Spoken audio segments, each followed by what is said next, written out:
chegando aqui, 20 horas certinho, conseguimos. Tudo bem, gente? Vamos lá. Bom, vou começando, depois eu dou meio boa noite. Vamos lá. Gente, estou com a colinha aqui. Acho até que eu vou botar embaixo, porque eu vou olhar tanto pro lado. Melhor colocar aqui, que aí vocês sabem o que eu tô lendo. Meus lindos, eu vou falar pra vocês sobre a culpa e o medo da gente errar com essa família. O que pode acontecer com a gente, com o nosso sistema, se por acaso a gente começar a pensar que tomando as rédeas da nossa vida, isso pode gerar culpa. Seja por decisões que você tome de casar, empreender, decisões da vida madura. Eu vou falar um pouco sobre isso, até que ponto os pais podem e devem interferir nisso, a vida madura dos filhos. Mas eu vou falar especificamente também dessa culpa da gente estar se distanciando desses pais. Será que isso é certo? Será que isso é errado? Então vamos discutir um pouquinho sobre isso. Bom, quais são os traços mais marcantes de um lar disfuncional? O desamor e a confusão em torno de problemas com o qual o filho empata tentou ajudar, tentou fazer por onde ali, ajudar aquela família, às vezes promover a união, promover estabilidade financeira. Muitos filhos dão dinheiro para os pais, para ver se fica melhor. E o nível de aceitação desse filho vai ficando muito mais difícil quando tem a vida adulta. Comumente se diz que filhas e filhos são diferentes, né? Então, tipo assim, as filhas são tratadas diferentes. Eu não acredito nisso. Eu acho que os dois, né, tanto o masculino quanto o masculino, sofrem interferências, mas a característica principal das meninas, dessas filhas, é porque tem a castração da sexualidade, ou seja, colocam muito medo em homens, que homens podem fazer mal, interferência em namoros. E nos filhos, elas deixam, essas mães, né, mais disfuncionais, deixam casar, mas elas mantêm a rédea ali, como se o filho tivesse sempre que escolher, ele sempre está em dúvida entre essa mãe e essa esposa. Então, ele não chega a integrar diretamente nesse casamento. Então, para mim, essa é a diferença, tá? Então, diante do traço do desamor e diante do traço da confusão, a gente tem que entender que esses problemas que a gente tentou ajudar, tentou amenizar com a família, eles vêm muito lá atrás, né? Quem estuda transgeracional, quem estuda um pouquinho do Ho'oponopono, sabe que é muito lá atrás. Então, às vezes é um padrão ancestral, é um histórico dessas almas dessa família, é um histórico do momento histórico mesmo. Então, todo mundo nasceu e aí todo mundo viveu aquela coisa que a gente sempre fala, o traumatizado que cria traumatizados. Então, a gente tem a pretensão, muitas vezes, que a gente vai consertar essa família, fazendo todo o possível para ser aceito e que as nossas sugestões amorosas sejam aceitas também. Só que como os problemas são muito lá atrás, dificilmente a gente vai conseguir essa interferência. Toda ajuda genuína num lar disfuncional, ela é mal vista. Ela é vista como do contra. Você tá contra mim, você quer fazer algo que eu não quero. E qual é o traço disso? Como é que essa pessoa... Pronto, eu desliguei meus aparelhos e voltei.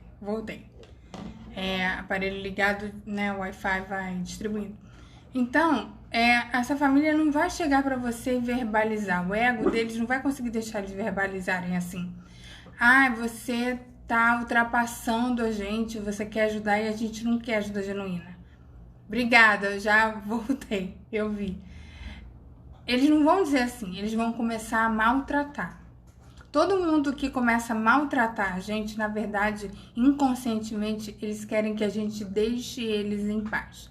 Seja com amigo, relacionamento afetivo, relacionamento com chefe, colegas, as interações interpessoais. Toda vez que há muito maltrato, é a ideia de inconsciente que querem distância. Eles querem uma distância. tá? Então, os problemas da família são muito grandes, vem de muito atrás, não é você que vai conseguir resolvê-los, e muitas vezes essa família, se ela for uma família disfuncional, ela não vai cooperar para você que está esclarecendo, que está vendo que tem algo errado, ela não vai cooperar para essa ajuda. Então, muita gente insiste que a mãe vá no psiquiatra, muita gente insiste em comprar uma casa porque a família está fazendo dívida.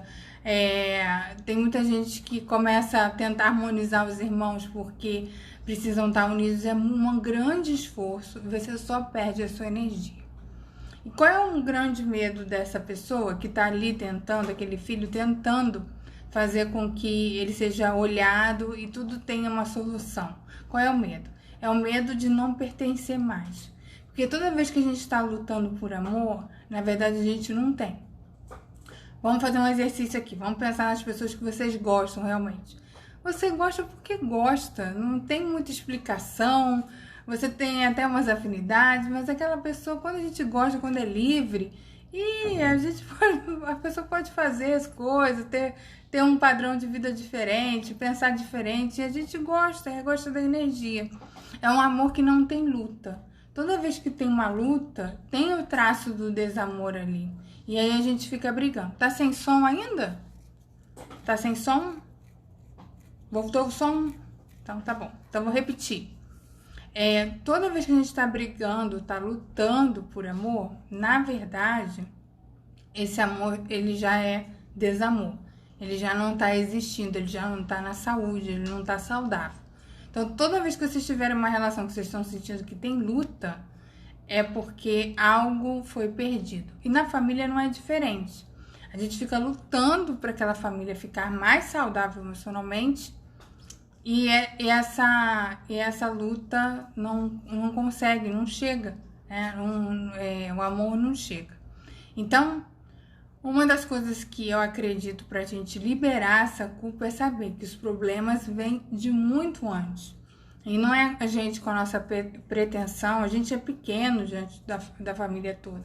Não é com a nossa pretensão que a gente vai ajudar. Não é mostrando a nossa luz, não é conversando. A maioria das vezes é só levando energia boa. Então, é isso que a gente vai fazendo, tá? Eu vou responder as perguntas no final. Obrigada aí pelo feedback do som, tá? Eu vou tentar editar depois e aí vai ficar mais fácil para vocês verem. E aí, então a gente falou isso da transgeracional. E aí a gente tem uma crença do empata que nasce na família disfuncional. Qual é a crença que a gente tem desse empata, né? Dessa filha, desse filho? Como ele foi abandonado, rejeitado, não integrado, ele começa a ter uma comunicação ali quase quântica, se é que a gente pode dizer assim.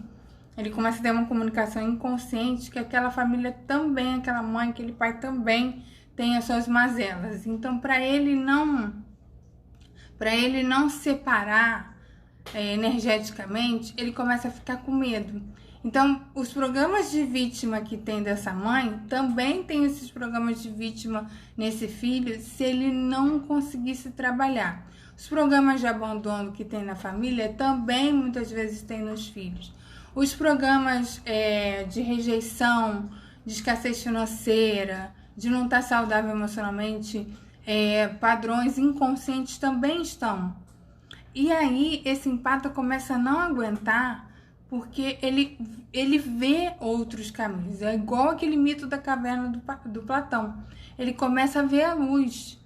Então, por mais que ele ainda tenha muita dor do abandono, da rejeição, feridas emocionais, maus tratos, que estão todas aquelas dores do não perdão, do inconsciente da criança, aquilo fica reverberando. Só que ele sabe que o caminho não é a maldade. O caminho não tá legal assim. Só que ele tem muita dor.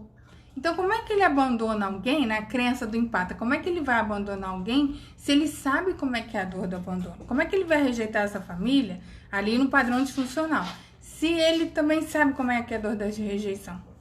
Só que, esse é um mecanismo doente.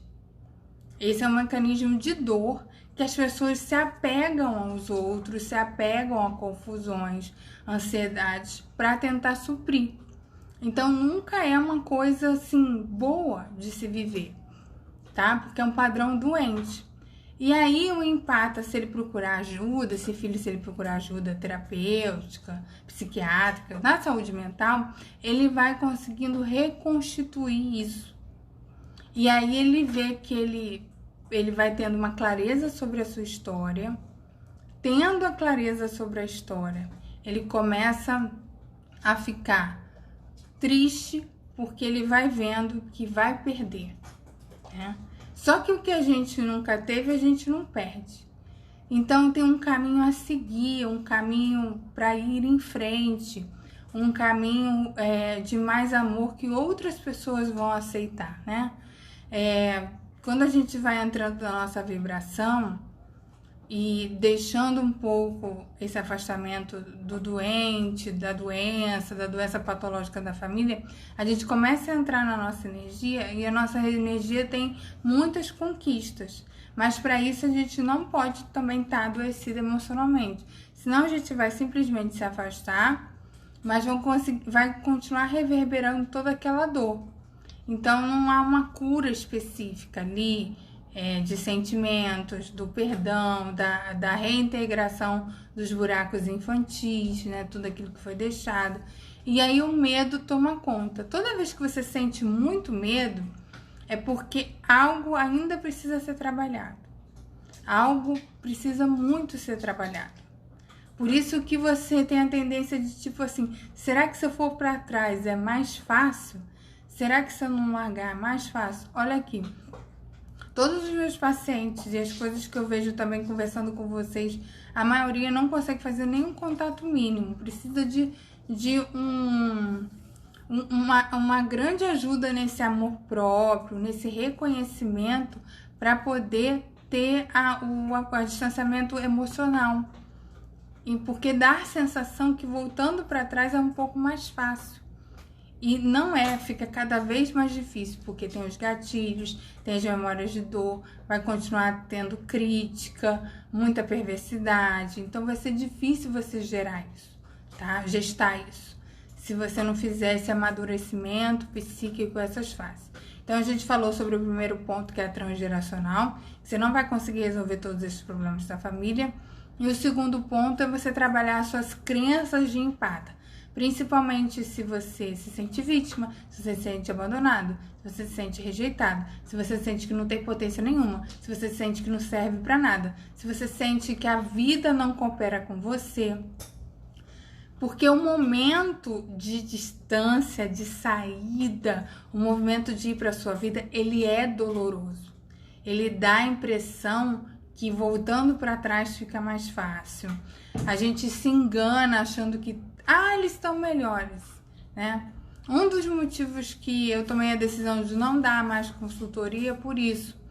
Porque a negação e o medo é tão grande que uma sessão de consultoria ali para aquela pessoa, a pessoa não consegue escutar, ela não consegue aprender aqueles conceitos novos. Ela volta, ela faz o processo de resistência, tá? Resistência ali, bem como Freud falou.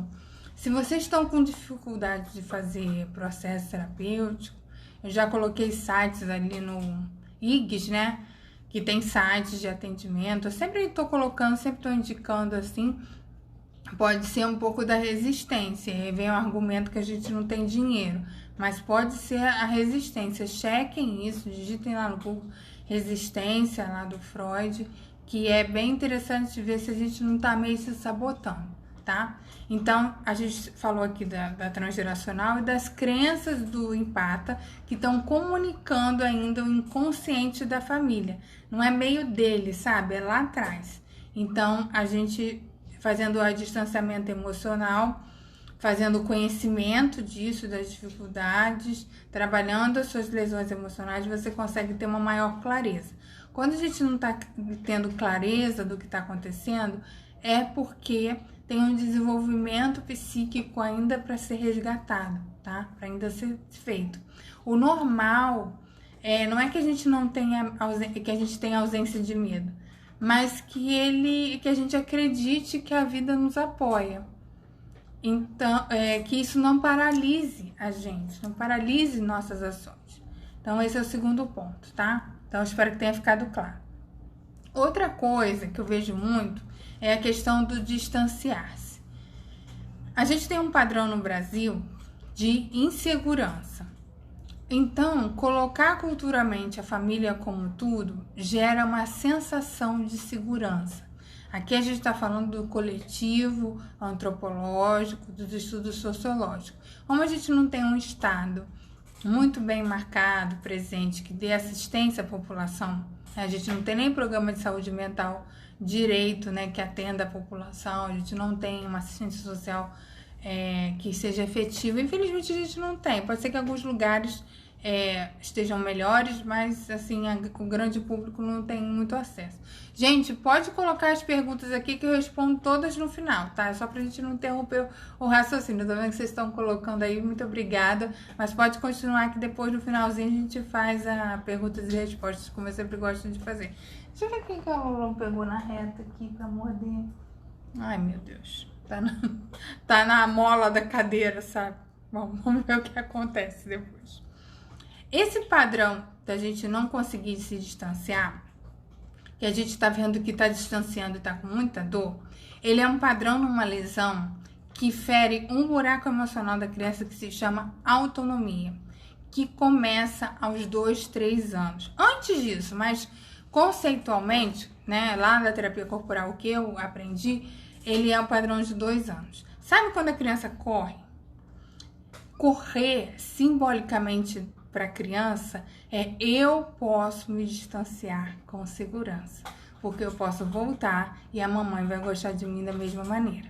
Esse é o padrão infantil. Quando a gente vive um ambiente que a gente é constantemente xingado, chamada atenção, perguntas pessoal, pode mandar pergunta pessoal, não tem problema não, gente. O que eu não conseguir responder eu falo, assim, se for me ferir muito, eu falo. Mas de resto, eu respondo.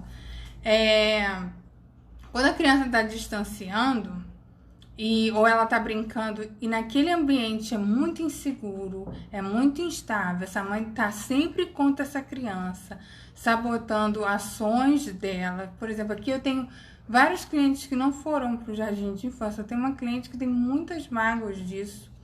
Eu tenho crianças que sofreram bullying e nunca puderam falar com os pais. Então, tudo isso é um padrão que a gente está distanciando.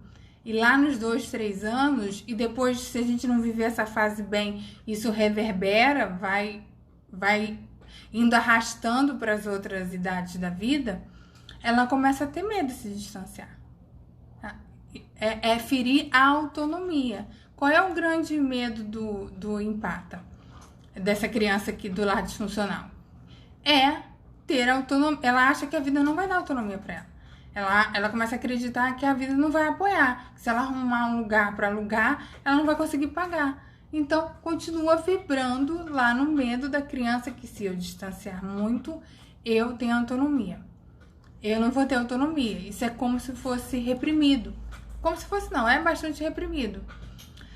Na sociologia, a gente estuda muitas populações carentes. E tem crianças que fogem da família disfuncional. Isso não é incomum. Só que, carentes eu acho que nem fala mais, gente, mas tudo bem, me perdoem, eu não lembrei na hora do termo, me perdoem, depois eu vou lembrar e vou falar. É porque tem coisas que eu estudei há 20 anos atrás e não pode mais falar, enfim, me perdoem.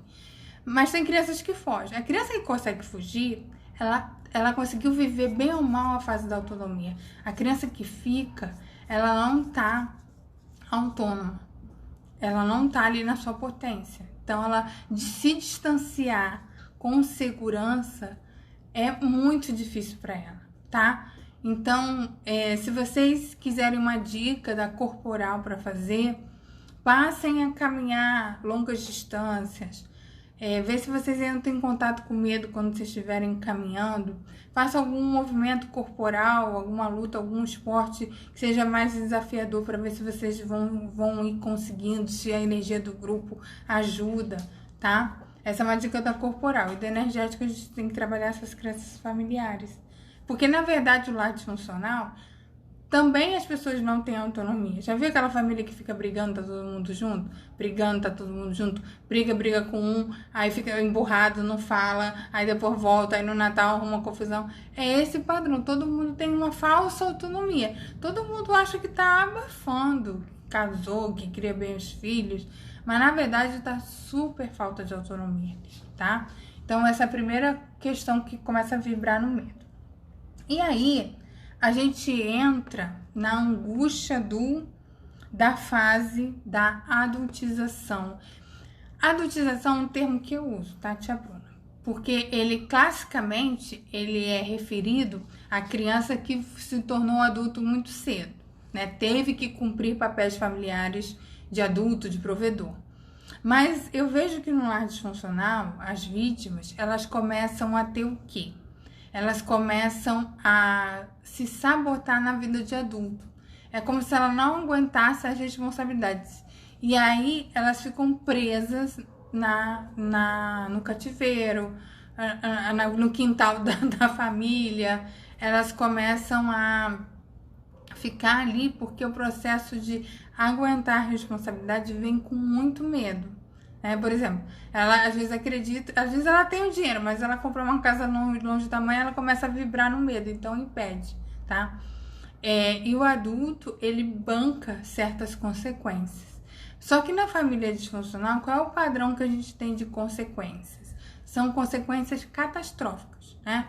Na minha história pessoal, vou contar pra vocês aqui fazendo um parênteses. A minha mãe tentou suicídio várias vezes. Então a ideia é de que se eu errasse, a minha mãe ia tentar suicídio, né? Então as consequências são catastróficas no jeito que a gente foi criado. Só que a realidade não é assim. Por que não é assim? Porque quando a gente faz o nosso fortalecimento psíquico, a gente começa a cooperar com a vida e a vida coopera com a gente. E aí a gente vai vendo que a vida pode ser boa, porque o padrão negativo, o padrão de pensamento negativo na família disfuncional é muito grande. E como eles não resolvem nada, é muito comum essa ideia de não resolução dos problemas e efetivamente isso não ocorre, a gente fica com medo também de aguentar essa vida de adulto, né? Então fica difícil. Tá? Então eu falei da autonomia e falei do processo de ser adulto que dá medo, beleza? Então esse é o terceiro padrão. Então a gente tem, que são os padrões de medo, né? A gente tem aqui a transgeracional, que eu falei que são vários problemas que você não vai conseguir resolver. Eu falei sobre, as crenças do empata, que são crenças de comunicação do inconsciente negativo da família. Eu não vou conseguir porque ninguém conseguiu, eu não vou ter minha autonomia nunca, eu fui abandonado, eu vou continuar sendo abandonado, eu fui rejeitado, eu vou continuar sendo rejeitado, isso aí. E depois a gente tem a ferida da não autonomia, que foi uma ferida não bem vivida na criança, 2, 3 anos, geralmente é essa fase, que lesa esse processo do adulto distanciar de segurança. Vocês já repararam que essa coisa de morar junto é muito no padrão latino-americano? Eu conheço um pouco mais da Europa porque a minha família é mais da Europa. Então, é uma coisa comum mudar, se distanciar. Porque o que acontece? No adulto, a gente vai bancar a nossa vida de adulto. Então, escolhas adultas a gente vai bancar. E aí não tem como voltar para a mamãe, certo? Vai ter que bancar essa escolha aí. Então, coisas que os pais não têm direito mais de interferir, que já caiu por terra, assim, mas não é mais um adolescente, não é uma criança. Escolha de profissão, vida material, o jeito que você vai viver, escolhas pessoais religiosas, com quem que você vai casar. Essas circunstâncias não cabem mais à família. Só bater. Tem mães que batem nos filhos adultos. Gente, isso é inadmissível. Isso é crime. Porque não tem mais... batem porque não gostou da escolha da filha. A filha fez uma coisa errada, segundo ela. Né? Essas escolhas do adulto não pertencem mais à família, tá? Não pertencem mais. Beleza? E aí a gente entra na culpa. Quando a gente começa a entender que não vai resolver mais os problemas de família, A gente começa a bancar nossas escolhas. A gente começa a fazer uma distância. Distância que eu digo assim, até pedra cinza. Não vai contando, vai falando o mínimo, visita de vez em quando, vai vivendo a sua vida. Concorda, né? Muito bom. Com a lógica narcisista, a gente concordar. Você é maravilhosa. Você tá bem, você tá certa, eu tô errada. Aí leva pro deboche. Eu tenho uma amiga que ela é mestre em fazer isso. Ela concorda com todo mundo, né? E ela é socióloga, assim, né? Faz várias pesquisas, assim, é muito legal o trabalho dela, mas ela concorda com tudo. Você tá certo, né? Ai, que coisa. Ela sai concordando. Porque ela tira de letra, porque não é ela já fez esse distanciamento que é o ego dos outros e é ela, sabe? Ela se apropria de si. É muito legal. E aí a gente começa a entrar na culpa. Porque a culpa, ela precisa de uma consciência do nosso eu superior, do nosso ser, pra gente lidar com a culpa. Eu aprendi isso com um amigo meu, que ele fala assim, eu nunca tenho culpa. Eu sempre vejo que erro e falo pra Deus pra eu fazer melhor. Eu achei isso o máximo. Então, vou explicar um pouquinho pra vocês como é que é essa dinâmica da culpa. Então, você tá lá, viu que não vai conseguir resolver, que você vai ter que se distanciar, que você vai ter que falar o mínimo, que talvez você tenha que fazer contato zero. E talvez você faça o contato zero para cuidar dos seus traumas, se distanciar e depois você repensa, acha que dá para falar com a família. Não importa. Você começa a fazer o processo de ir para você, se dar autonomia, ser feliz e começa a separar-se, essa simbiose, né? O que eles não fizeram foi responsabilidade deles, eles vão ter que arcar com as consequências também, enfim.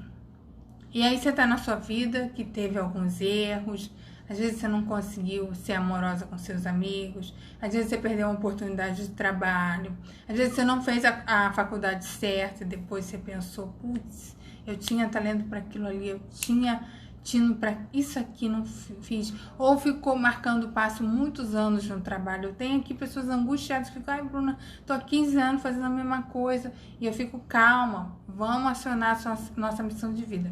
Porque a missão de vida para quem vem de laje funcional é uma questão. Eu trabalho muito isso aqui. Porque a gente tem que botar essa missão para andar. E a missão é sempre para fora. Por que tem a culpa? Porque o humano erra. E a gente não sabe lidar com o erro. O humano erra. A gente pode estar inconsciente em algum momento. A gente pode ter feito uma escolha super errada. Vamos pensar assim, num pai, né, que abandonou o filho. Ele abandonou o filho dele. E aí ele depois reconhece que errou, tenta algum contato, se arrependeu, que é raro nessa dinâmica, mas vamos pensar que a pessoa pode ter tido uma lucidez, foi fazer seu tratamento, às vezes não aguentou ficar ali com aquela esposa, achou que era a melhor decisão, optou por ele errou. E aí ele volta a falar com esse filho, tenta falar e não é respondido. Essa criança, esse adulto não quer mais contato. O que melhor ele pode fazer é viver o presente dele com amor. É não fazer mais essa lógica de não dar amor. Porque o humano, ele errou e ele vai arcar com as consequências disso. O humano erra. É uma vaidade do ego a gente querer ser perfeito. É uma vaidade do ego a gente acrescentar que como humano a gente não vai errar. E a gente tem medo das consequências, porque o padrão é do trauma. O padrão das consequências foi como eu falei aqui, né? A minha mãe tentava suicídio, então eu achava que se eu errasse ela ia tentar de novo. Então é um trauma. Não tem mais a mãe, não tem mais suicídio. Por que você fica reverberando aquilo? Isso é uma cura, né? Uma ressignificação do trauma que tem que ser feita. Então, a gente tem que estar mais consciente que a gente pode errar. E como é que a gente revê os erros? Acertando no presente. Às vezes você pode fazer atos para a comunidade já que você errou. Se você não conseguiu, por exemplo, ter o contato com esse filho, que foi o exemplo que eu dei desse pai, você pode fazer uma ação de caridade, pedir a Deus que te oriente, trabalhar isso na terapia. Tem tantas coisas que você pode fazer no seu presente. Escolher não tratar mais mal as pessoas, não escolher abandonar a sua saúde, não escolher mais passar a perna em ninguém, ficar com aquele dinheiro que não é seu. São várias coisas que a gente pode fazer no presente, porque o humano erra. Viver no presente é estar mais atento a como a gente fala, a nossa energia, a nossa comunicação quântica. Se você está errando com o seu esposo, que está toda hora brigando com ele, vá trabalhar isso, né? E errou. Se ele resolveu se separar porque você errou, foque no presente, porque o humano erra. E aí você não pode acreditar, como trauma, que a vida não vai te dar coisas boas, que a vida vai te punir de alguma forma, porque a punição que você sofreu criança, ela não existe mais. Ela não existe mais. Você tem que saber se defender agora e ir criando a sua vida, tá? Então, lembrando, a culpa é um padrão do ego, a culpa é uma vaidade do ego, a gente erra e a gente pode muitas vezes consertar, muitas vezes a gente vai lidar com as consequências disso, mas o seu dia a dia, ele não é perdido. Vocês conseguem entender? Ele não é perdido. Eu vou dar um exemplo muito forte aqui que eu falo sempre aqui. Quando eu trabalhava com crianças, às vezes eu não estava bem. Eu comecei a trabalhar muito jovem com crianças e nem sempre eu estava bem.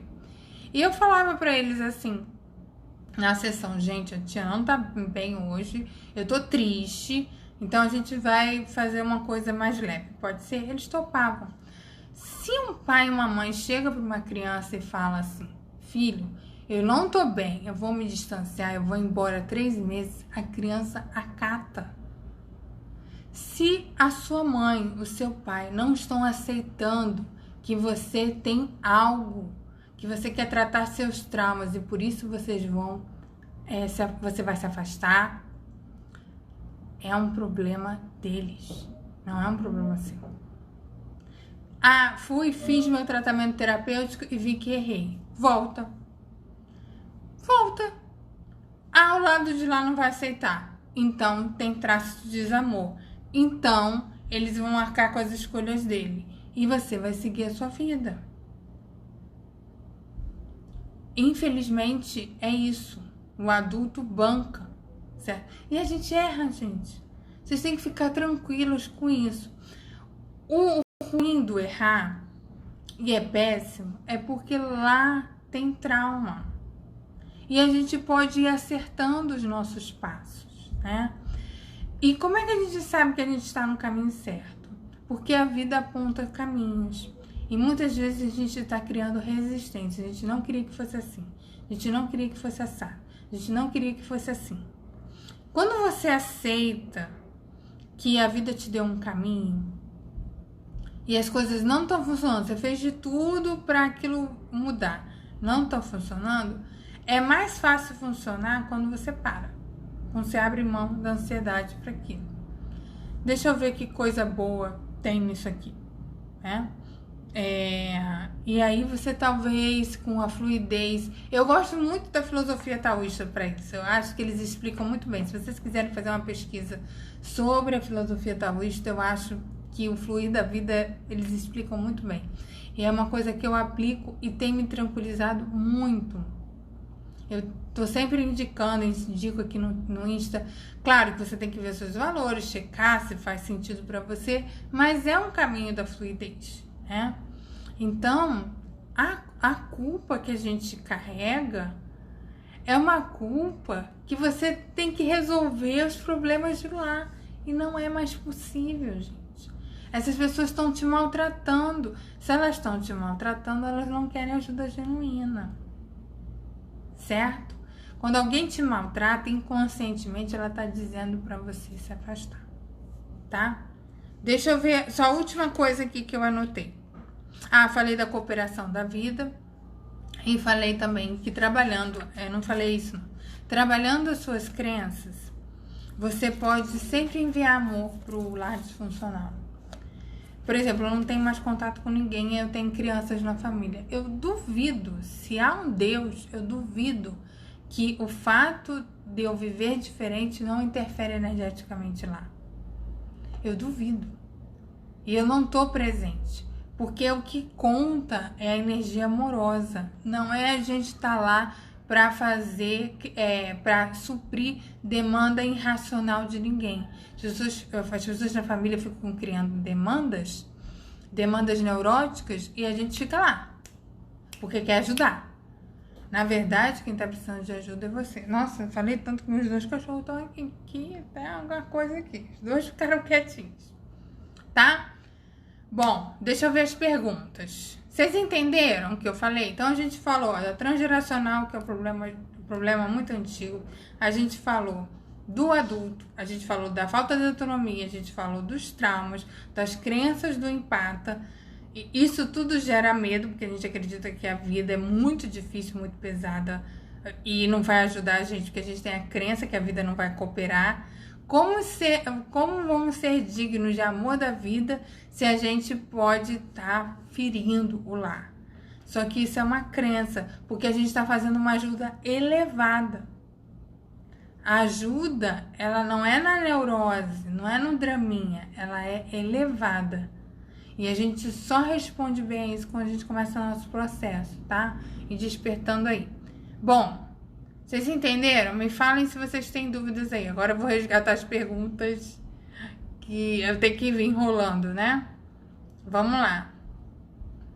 É normal não sentir mais falta? Não, é normal. Boa noite. É só o empata que tem vontade de mudar o resto, todo mundo, né? A vontade de... Ó, vou traduzir a pergunta que talvez tenha tido erro de digitação.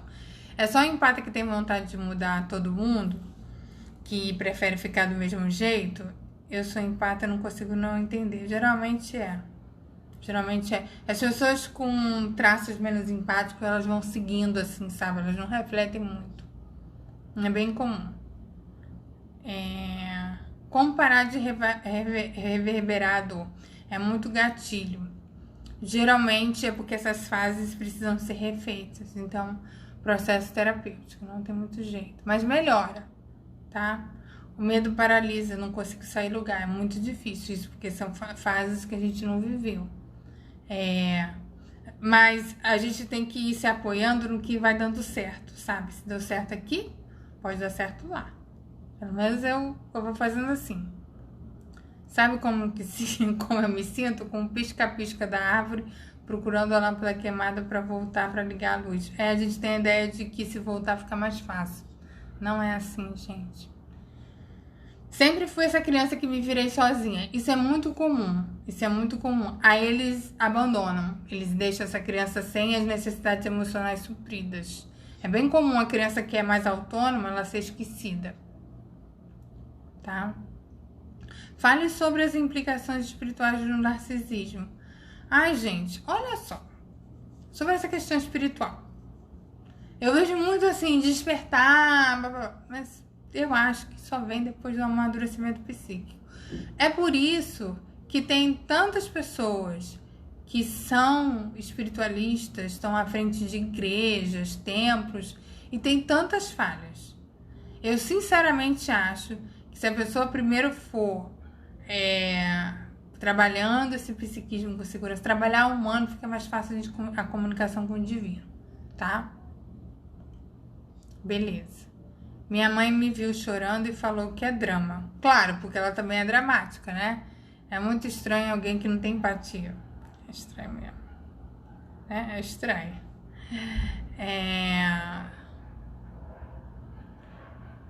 Deixa eu ver mais. Entre ser feliz e ter razão, foi o que eu falei da minha amiga que concorda com tudo, né? Estou falando do focar no hoje. Como tentar retrabalhar essas crenças limitantes que vêm da família? Identificando-as é um ponto, tipo... Olha, adorei essa pergunta, é muito boa. Vamos lá. Como retrabalhar essas crenças limitantes que vêm da família? A primeira coisa que você precisa saber é o que é seu e o que é da família. O que é problema seu, o que é o problema da família. O que você quer construir, o que a vida está te pedindo para construir e que lá não foi possível e aí não é mais para você tomar conta. O lugar de filho é lugar de assistência. Ele pode assistir um idoso da família, mas ele não é invertido. Pai da mãe, mãe da mãe, marido da mãe, é provedor da família. Ele não é invertido. Então, a primeira coisa que você tem que saber é o lugar que você está. É o lugar que você está nessa família, o lugar que está reverberando. Esse é o primeiro ponto. E aí você vê, se você começar a trabalhar vitimismo, abandono, rejeição e que a vida não coopera, você já está livre de um monte de crenças, tá? Por exemplo, se é uma família que tem muita comunicação com a escassez, é um padrão deles, não necessariamente precisa ser o seu. Se é uma família muito simbiótica, é o padrão deles, não precisa ser o seu. Se é uma família que acredita que as crianças não são boas, é um padrão deles, não precisa ser o seu. E você tem que se legitimar como adulto para bancar isso, tá? E a família não tem mais direito de tomar conta das suas opiniões, das suas externalizações, mas aí você banca como adulto, tá? Então, trabalhar essas crenças principais. Ver qual é a lógica da família, por exemplo. Famílias que são sempre abandonadas pelo marido, né? Mulheres que são sempre abandonadas pelo marido. Ver quais são os padrões lá. Faz a sua árvore, vê qual é o padrão da mãe, padrão do pai. E aí você vê o que é seu. E uma coisa importantíssima, aí depois eu quero fazer essa live que precisa fazer. Os seus valores. Geralmente o bode expiatório tem valores muito diferentes da família. E aí, se vocês quiserem, eu faço essa live sobre valores do bode, valores elevados do bode expiatório. E ele tem que sair. Ele tem que ir atrás disso, porque a gente não consegue viver contra os nossos valores. A gente se machuca muito vivendo contra os nossos valores, tá? A gente se machuca muito. Tenho muita dificuldade de conseguir me afastar da família disfuncional, porque precisa fazer um distanciamento psíquico e ver e fazer as fases, né? Os buraquinhos que ficaram lá naquela infância e você vai ressignificando. Precisa de um processo terapêutico intenso, tá? Bruno, explica melhor, por favor, o que a mãe narcisista proporciona dentro da família disfuncional. É o traço do desamor, é muita crítica, é muita invalidação, maltrato.